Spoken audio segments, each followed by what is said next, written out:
Apologies if there's any noise in the background, but this is a really interesting bit of plant identification that sort of naturally happened right here. And this is fairly common, that sometimes there will be a couple of plants that just fall on top of each other, and it can get really difficult to parse out what's what.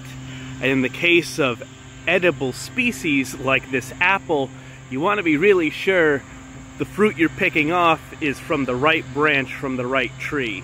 Here's what I mean. This is an apple tree from this tree right here. But this branch and this branch are not apple tree branches. They're from that tree right there, which, as far as I understand it, is some kind of oak species. My guess is introduced, either cork oak or holly oak, although it could be a southern live oak that just happens to be growing really far north. It is possible, I have seen on some maps, that live oak can grow this far north, but that's pushing it.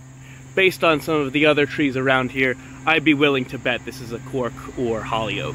Could be something else. It's always hard whenever you see the first example of a species in person, where, you don't really know what to make of it. Once you see a bunch of individuals, eventually you get more of an ability to tell them apart, but as of right now, I'm just guessing that it's one of those three tree species. But notably, this is not an apple tree.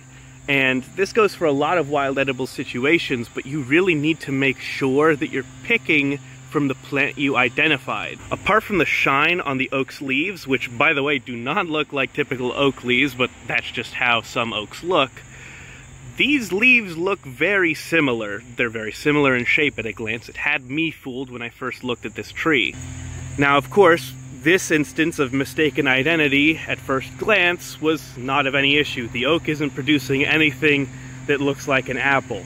But there are cases where it matters, especially for things like wild grape and moonseed growing together. One of them's delicious and the other is poisonous and will kill you. For me, these instances are always good as reminders that you need to be extra careful. I wasn't completely lost. In fact, I realized that these two were different fairly quickly.